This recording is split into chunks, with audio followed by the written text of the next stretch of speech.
You are listening to Bootstrap Farmer Radio. Hey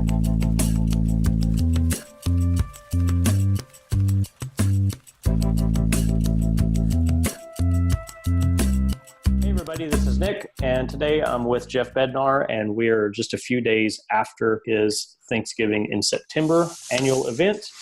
Jeff has been on the podcast before. This is his fourth visit, and I want to talk about the event, Jeff. It's a little oddball, and I like it. I love it. And I think there's a lot of things to be taken away from it. So thank you for hopping on today and helping us all kind of digest everything that happens with Thanksgiving in September. Without any further ado, I'm not going to give you much of an introduction because most people should know you by now. But if not, give us a little brief about Profound, and then let's talk about the Thanksgiving in September. Okay, great, man. Well, I really appreciate you having me back on the podcast. It's always fun to, hang out and talk to you guys. Profound Microfarms, we're located in Lucas, Texas, which is just north of Dallas, and we primarily sell leafy greens, culinary herbs, edible flowers, and microgreens to chef-driven restaurants in the Dallas-Fort Worth area. And we've been in commercial business for about 16 months and grown to about 36 chefs. So that's a little bit of, kind of about our farm. We mostly grow in controlled environments, and a lot of it is utilizing hydroponic and aquaponic systems. So that's Profound Microfarms. And then the Thanksgivings that we're going to talk about, the Thanksgiving parties actually started 19 years ago when I was 19 years old. I'll kind of give you the short history of them a little bit, but I was in Austin, Texas, and we were sitting around with my roommates and a few friends enjoying some libations. And we were kind of talking about our favorite holidays. And, mine's always been Thanksgiving. And the reason it's Thanksgiving is it's just about really bringing the family together, and sometimes some Thanksgiving orphan friends, and eating really good food, relaxing, and everything is homemade, and there's really nothing to do on the day besides just eat and enjoy abundance and celebrate community. At that conversation where we were up all night, talking about it, we decided to throw a Thanksgiving party the next day. And it turned out, I think it was in July, it turns out it's really hard to find a fresh turkey in July. So we ended up postponing it a week. But when we had the party, it was a bunch of, I lived in an apartment complex at the time, and it was a bunch of my neighbors, and everybody that came over brought all the fixings. And I think it was maybe 12 or 15 of us. And it was just, it was an amazing party. Drinks were had, and, really good food. And at 19 years old, we were kind of like, we weren't doing a whole lot of cooking on our own yet. So it was really kind of special not to be eating, junk food at the time. And we decided that we had so much fun that why would we only want to do that once or twice a year? So we started having 4 to 5 Thanksgiving parties a year. And it just kind of grew into something that we would do a lot of. And at the time in Austin, it would, it kind of started between like 20 and 50 people. In 2002, I moved back up to the Dallas area from Austin and continued throwing the parties, and it kind of dropped in attendance, and then it slowly kind of grew back up. And really, I always just invited everybody. So it was my community at the time. For years, I ran a car wash for my family business. And so I would have car wash employees there that didn't speak any English, and I would have their car wash customers there that I was friends with, and our neighbors, and, just a big group of people. And when I met my wife, I said, hey, there's this kind of weird thing that I do that we just throw a lot of parties and cook a lot of turkeys. So out of everything, that's the thing you decided to pigeonhole it. That was the weird thing. We don't have to get into all the rest of the weird stuff that I do. I'm sure that's a noveletta of weird, quirky things. I love you, but God Almighty. Yeah, I got a couple of them. So, but anyway, so with my wife, the community really it kind of doubled in size because she came with her own whole group of friends and coworkers and different communities. Fast forward, this last Thanksgiving, we had 188 people, which is actually, it got too big for our little farm. We only have 2.5 acres, and there's just not parking for that many people on the farm. And it was supposed to rain the day before. And so we rescheduled, and we were able to, Tupps Brewery in downtown McKinney allowed us and actually invited us to use their facility to host our group of people. I think the important part about Thanksgiving, and the kind of the fun part, the part that has so many people there. And I've actually got a couple of friends that have been at every single Thanksgiving. Like, they'll cancel travel plans so that they can come and eat turkey and celebrate and break bread with us. The fun part is there's rules. And the rules are everybody has to bring homemade food. That's the number one rule. And chips and salsa is not homemade food. And there's very few parties that you kind of go to these days, I feel like, where there is that much homemade food. The dishes are just amazing. And there are a lot of traditional ones. Hey, my grandma made this. And so everyone has to actually reach out to their own community to figure out, like, hey, grandma, how did you make those mashed potatoes, so that they can learn to make those? And so there's a little bit of tradition and heritage that kind of comes to it. How do you find fresh cranberries in September? They're hard to get. And then another rule, you have to be on time. A Thanksgiving dinner doesn't work when the mashed potatoes get there while everyone's eating pumpkin pie. So everyone has to be on time for it. So one of the other rules is that there was no leftovers. So in other words, if you came, you had to leave whatever food that you brought. And then the next day I would eat, our family would have leftovers for a good week, but I would really bring those leftovers back to whatever business that I had at the time and feed our employees. And so everyone really appreciated that. And when we had the car wash for 10 years, we were able to give a lot of that food back to people that probably didn't get to eat that well on that regular of a basis. And then we also do a food drive. So everyone brings canned food or cash to donate. We can share our abundance with the community. So, I don't know how many hundreds of cans of food and stuff like that we've been able to raise over the years. It would have been interesting to measure that, but we were able to share a lot of our abundance with our community, which is makes me feel good and think is good for our community. So I've been to 3. And I've definitely seen not only the conversations get better in quality, but the amount of people that show up, but then the details have gotten, it seems to be more sophisticated. And it's neat to see how people have really stepped up their game over the last, for me personally, 3 years. And another thing that I don't think I've ever told you, but it was abundantly clear this time. Wendy and I kind of sat in a table in the back. I was trying to get the whole perspective for some photographs and everything. And one thing that I would ask, and I noticed that everybody around us asked was, how do you know Jeff? How do you know Lee? And that's how you asked everybody to talk to somebody that they didn't know, and that all happened. But the opening sentence and the easy softball for everybody was, how do you know Jeff? How do you know Lee? And you get to hear how everybody knew your farm and your story and your family and your network through all these crazy channels. Some of it is from Volkswagens and vintage cars, and some of it is from farming, and some of it is from Lee, and some of it is just all the friends you seem to collect. But what I think happens at the end of the day is all of these people have a better understanding, because now they're percolating around farmers and ranchers and producers, and they get to have the conversations that need to happen at a farm type event like this. So even the people that aren't in farming get to walk away with a new appreciation with everything that goes into producing from a farm. Yeah. For us, when we started Profound Microfarms, it was really about making a profound impact on our family, a profound impact on our community, and on our environment. The opportunity to kind of transform Thanksgiving with the Bednars into a little bit of Thanksgiving with Profound Microfarms has been really a fun transition, because it's really just about building community, and it's about bringing all of our different communities together. Because my vintage Volkswagen crowd is totally different from hanging out with chefs, and they're different from the farmers. And then my wife's coworker, she works at Samsung, having those people there. And then she does CG training. So the people from her workout group coming, and then the other kids from my daughter's school and their parents, and really bringing everyone together to show like we're all the same and we all care about the same things. And especially in this time in which there's so much ridiculous politics trying to divide people, to bring people together over breaking bread, I think is one of the most, as part of our history as human beings, it's one of the most fundamental things that we do, is we get together, we break bread, and we share our commonalities. We just celebrate humanity and what is good in the world. And so I think that it's really cool to bring everyone together with all their different perspectives. And I think that's kind of restoring and healing when a lot of our social media feeds, and I don't watch the news, but the people that do, like all of that divisiveness, you could think that humanity is headed a different direction, but when you come together at events like this, it really brings everyone together. And I think there's an opportunity for other people to do similar stuff in the world. If you're going to bring up social media, there's a segment of the world out there that kind of poo-poos everybody's relationships that they make on the internet, that they're not real, that they're not your real friends. But whenever you meet somebody online and then you finally get to meet them at an event like this, that really hammers home the fact that everybody is moving to a direction where they can find their people, they can find their tribe. Whether these people live 2 miles, 200 miles, 2,000 miles away, with the internet, you're able to find your tribe a little bit better. It's a lot of fun, especially this time, to have some of the people that we had on the podcast.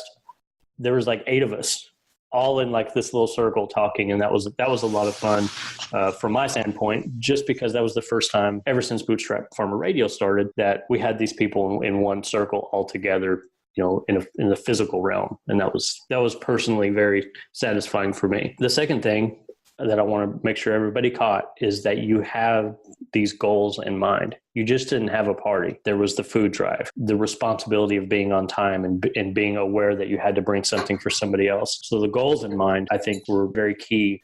But that's not to say that couldn't be somebody else's. Somebody else couldn't change their goals to match whatever they were looking for. Yeah, I think that a couple of things that we've done differently and kind of lessons learned over the years is most people that I know want to be of service. In other words, they want to help out. And so with throwing a party of this scale, we basically open the doors and say, hey, here's all of the different things we could use help with. People will come and they volunteer for doing the parking attendant job, where they basically tell people how to park and help them out of their vehicles and, to bring their, whatever their food dish is and where to put it. We have a team of people that actually will, as you're dropping your dish off, they'll ask you about the ingredients and is this vegan? Is this gluten-free? Does this have dairy? There's a lot of people with food sensitivities out there. I can't do dairy. And so when you're at a potluck, you really don't know what's in stuff. And so, doing little things like that has really made a big difference for the party, and it allows other people to contribute as well. So I'm a big fan of allowing other people to contribute to us. Another thing about this particular party that was different from every other, the last 19 years is in the realm of people allowing people to contribute is Chubby Dog Farm brought a hog and they donated it to the party. And so in the past, I'll usually, I'll go buy turkeys and I'll buy, sometimes we've done a couple hog roasts before and I go buy that stuff. And, so the parties have been kind of expensive to do in the past. And this year, Circle 15 Farms said, hey, we've got a turkey and we'd like to donate him. And he's a huge bird. Chubby Dog donated the pig. And then Roxer Gin, Don Short's a friend of mine. And he said, hey, maybe we could come and set up our whole little bar setup and use some of your farm's craft cocktail herbs and make gin and tonic drinks. And just, we'll provide the gin for free. And then Tupps Brewery stepped up. They're like, hey, we'll donate some beer in there. And, they're doing that because they want to help me, but they're also getting a lot of, there's a lot of chefs there. There was a lot of people that get to try their drink for the first time or get to try their hog or their turkey. And so they kind of get a little bit of benefit. Now, that's not why I think they did it. I think they did it to participate and to help out, but there's going to be some side benefits that come back to them. So I think as we continue evolving, definitely made the party easier for us, because I think about the only thing that I bought for this entire party was the charcoal that we used to cook the pig. Just so everybody knows, how do you cook the pig? That's to me, that's very interesting. Oh yeah. So Chef Aaron Nelson and Andrew Sipareka, and Andrew, if I mispronounce your name, please forgive me. Oh, Chef. Yeah. So yeah, and Chef Aaron jumped up and came in and said, basically, I would love to help out. And that took a gigantic load of stress off of me, because normally I'm running around like a crazy man trying to cook these turkeys for 5 hours before the event, as well as set up the event and do everything else. So Chef Aaron came on and had a whole, spice rub and injectors and, all the things that you do to make that, that pork and the turkey really amazing. Plus made the gravy after the fact. Oh my God, the gravy too. Yes, absolutely. It's gallons of gravy for that many people. We cook the turkeys and the pig in what's called the La Caja China box. And basically it's a roasting box where the coals are on the top. So you put the pig into the stainless steel box and light your charcoal on the top, and the radiant heat cooks the pig. The heat goes down into the box. So it's a slow roast, and it really gives the animal a really good flavor when it's cooked. And we got a couple of little secrets that we do to make sure that the turkey stays super moist and juicy. But it's a really fun way to cook, and it's a public way to cook. So one of the things I like is we generally invite people to come over for a couple of hours before dinner. So there's, a couple hours of having some drinks and hanging out and letting the kids play in the yard and frisbees and, all that kind of thing before we start eating for that big common meal. When you get to see how the animal is roasted and get to smell it, there's usually kind of a line and a crowd of guys sitting there drinking beer, poking at the box, seeing when it's going to be done. But that's part of how humans evolved, was watching animals cook and standing around a fire and discussing and arguing and, that kind of thing. So both Chef Andrew and Chef Aaron, I mean, they're there all day long. I want everybody to realize how hard they work to get this accomplished. And let's also focus on Chubby Dog and Circle 15 and how long that they have time invested into these animals that they're giving to this event. It's really neat to see. I can't really explain how neat it is to see it all come together. I mean, we've all been to, or most people that listen to this have been to some type of Chef for Farmers event, but I don't think I've ever been to one where you see this level of preparation and community involvement. So cheers to everybody for that. Yeah, I mean, literally every single person that comes brings homemade food. So, Chef Aaron Nelson was brining that turkey multiple days before it got cooked. Like I said, how long was that pig raised before they harvested it 106 pounds? And then every single guest, no matter who they are, spent, an hour or two putting something in the oven and making, whether it was macaroni and cheese to the stuffing to the cranberry sauce, like everyone spent time and effort. And I feel like when food is made with love and enjoyed in community, like there's literally nothing better for me. In case anybody's listening to this, kind of wants us to get to the point, logistically, what are we looking at to pull off? Let's look at it now. Where do we sit now with 188 people at a very nice event center, courtesy of Tupps? How did you pull it off? What all goes into the promotion of it? And please talk about the dishes, because this is great. I'll give you the short rundown of exactly everything. We scheduled a date, right? And we basically, I go to my wife and I have her look at the calendar and say, what day we can do it on? I almost always do it on a Sunday. Sunday is already a day of community for a lot of people. So I think that that's an important one. And we've done them on Saturday nights before and people never go home. So I like Sundays because you can have a big dinner and then people are out of there by 8:00 and then you get a half an hour or so to clean up or whatever that is. So that kind of logistically works good. So we'll schedule a Sunday and then I'll create a Facebook group. And so I'll start inviting people that are Facebook friends to a Facebook group. For us, we just call it Thanksgiving in September. And then I'll have a little bit about, here's the rules. Everyone brings homemade food, be on time. I let people know that they're welcome to invite their friends and family because it's really about community and it's not just our community, it's our community's community. However, I don't make it an open invite where just any Yahoo could show up and not bring food or something like that. So it's really friends and then friends of friends. And then I also specifically invite every single person that we do business with. And I want my employees there. I don't require it, but I really appreciate when they're there. And every single one of our people, except for one that was out of town, was there. And I invite all of our customers. And it's not just for us. It's not just the chefs. It's the line cooks. It's the waiters that I know. We had bartenders. We had restaurant chefs that showed up that don't even buy from us. They just happened to be Facebook friends with me. And so I gave them the invite. They're part of our community. I also let them know, like, hey, if there's any of your people that you want to bring with, you're welcome to invite them and invite your kids. It's a family event. And that's kind of the whole thing. So that's how we invite people. And then I use a software or a website called Sign Up Genius. Don't know that I'm fully sold on it, but it worked pretty good. And it allows people to put the dish that they're bringing. So what's important about a Thanksgiving meal is that you have turkey, you have mashed potatoes and stuffing and cranberry sauce and sweet potatoes and, like all of those regular fixings. And then it's also nice to have some of the non-traditional ones, whether it's an Indian dish or a Vietnamese dish from someone whose mom made that or whatever. Special high fives to the people that brought the tamales. Yeah, the tamales were killer. And then the other one that everyone ate up right away were, I think, cake balls. And they had all these different flavors of cake on lollipop sticks or something. Having all the fixings. And then if you have a sign-up form where people can do that, it makes it really easy. And people will comment in the group. I also let people know that this is an event where you have to RSVP in advance. You can't say an hour before the party, hey, what should I bring? Because it doesn't leave you the time to make homemade food. And the party's fun because it's homemade food, not because you went to the store and bought a cake in a package. That adds a lot of for me, the value. And then kind of speaking of thinking through some of those like homemade things that affect how people feel about the event is 6 or 8 months ago, I was able to purchase a set of vintage china. We have serving for over 300 people. I've got 300 vintage plates and they're all mixed matched. And we have real silverware that came from another restaurant that closed down. And so there's no disposables when we throw these events now.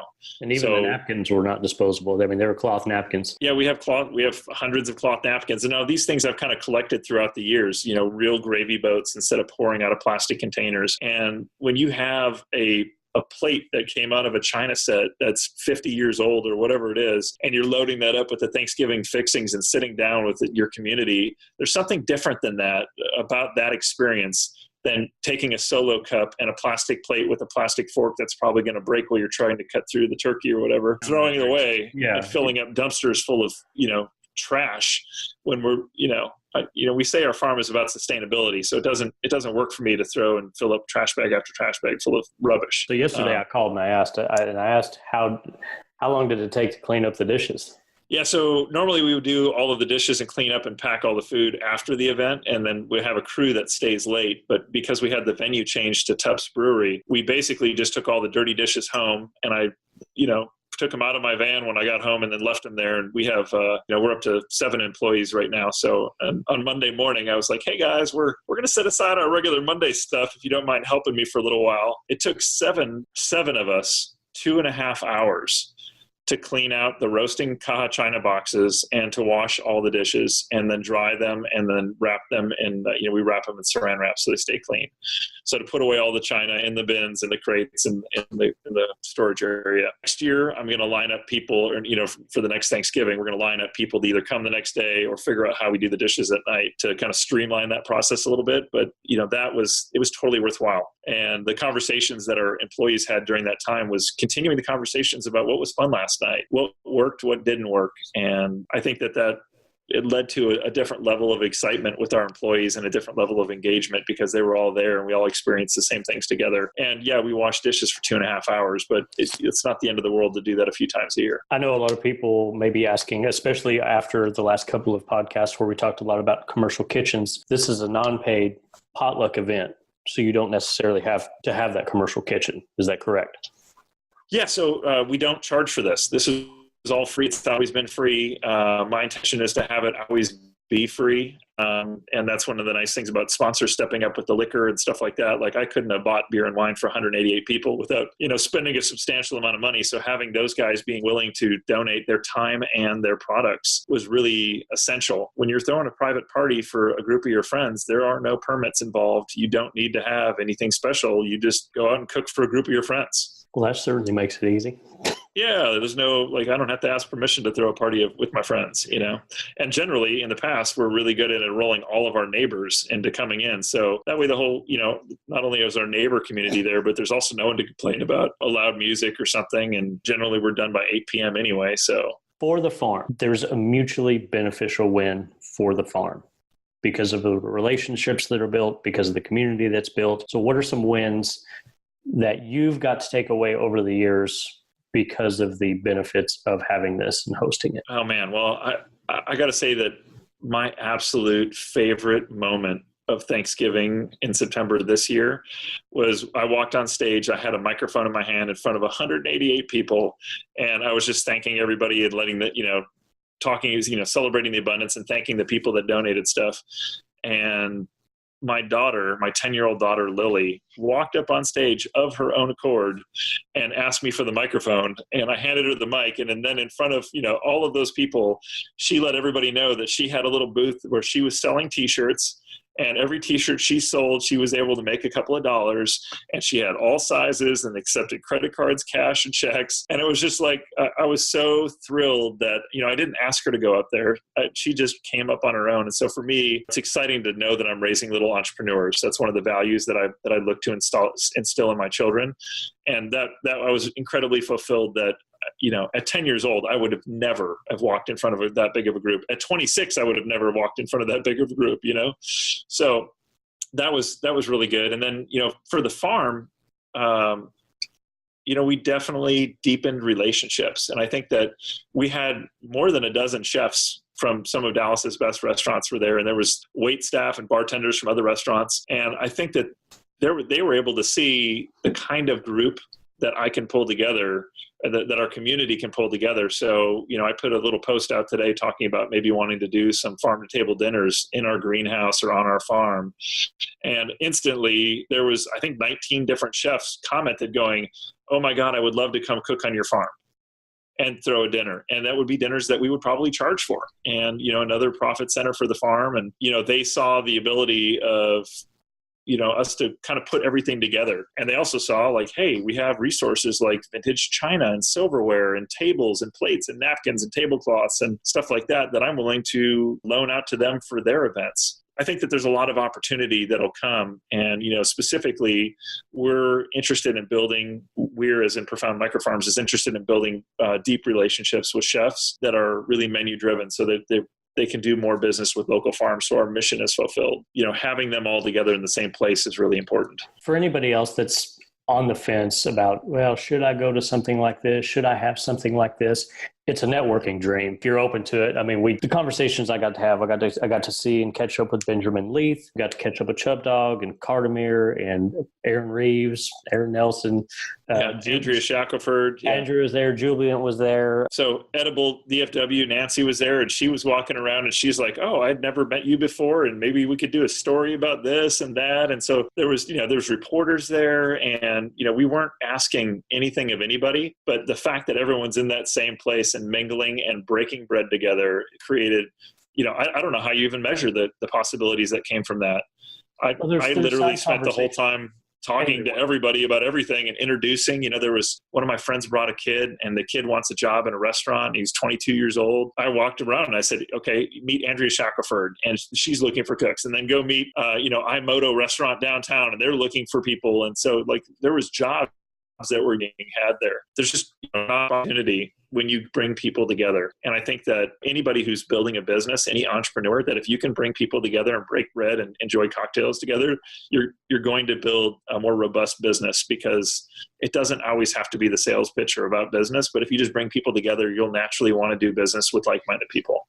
I also like the fact that you get to meet these people's family. Like Amanda Van Hooser was there, and we got to meet her mom for the first time. Yeah, her 91-year-old mom, just awesome. She was full of life. And I said that I wanted to make sure that you said how the line starts from year to year. So traditionally, since we moved the party back to Dallas, one of the fun things that my grandmother does not like waiting in lines. She gets to reserve her spot in line. So she knows when it's getting near dinner time. Generally, we'll tell people, hey, dinner begins at 5:30. So about 5:20, she goes up and gets a plate, stands at the beginning of the line. So usually at the beginning of the Thanksgiving party, before we start breaking bread and get in line, we'll have Grandma go to the front of the line, and she'll raise her hand. And I'll point her out and I'll say, okay, Grandma Mary Jo begins the line. You can start getting in line behind her. The next thing you know, there is 75 to 188 people in this case, where everybody gets in line. And that line was, it was out the end of the building. Like, I don't know how many hundreds of feet that was. I'd say it was at least an hour to go from the very back of the line to the line. I mean, we're streamlining that for next time. We had a little bit of a bottleneck in the food department. So next time I think it'll be a little bit quicker, but there was people waiting in line for a little while. But if you look at that, if you look at the lines, there was nothing but smiles and conversations and people taking pictures and enjoying the moment. So was it in line, or was it hanging out with good people? Yeah, I specifically, so then usually when the line starts is I will walk out, and this time I videotaped it. It was kind of fun, but I'll walk out and then ask every person in line what they're thankful for. And a lot of times it's like, oh, I'm thankful for you, or I'm thankful for the party. But I'm like, I actually want to know, like, what else are you thankful for? And, I have a friend that just survived cancer. So she was like, I'm thankful for my health. And it was just, I appreciate that. It, like that comment kind of really moved me. And then, somebody else, I'm thankful for my kids, or asking the 4-year-old, what are you thankful for? I'm thankful for my stuffed animal, like all of these different things. And just, I think that, as human beings, our brains change when we get in the mode of what we're thankful for, and when we start thinking about gratitude. And the more time we spend in gratitude for how well we have it, and like what we really appreciate, the better off we're going to be. And I think new possibilities open for people when they're thinking about what they're thankful for. So I had a line of 100 and whatever number of people that I got to go and create that. And that whole room was full of celebration and joy, abundance, and gratitude. I guess I just can't say enough about what that does. And until you've been into an area and experience that, it's hard to appreciate what that does for the community, because they're taking that home. And those stories back to work the next day when someone's bitching and complaining about something, and they're like, hey, I had the best meal that I've ever had, or you wouldn't believe that the pig that came out from there from Chubby Dog, or whatever. Right. And how many of those people actually see a whole hog at any one given time, so it's a good experience for everybody. Well, listen, I really wanted to have this. So thank you. This was a crazy week for the both of us. I'm glad we got it in. I will have a video up shortly. Give me a couple of days.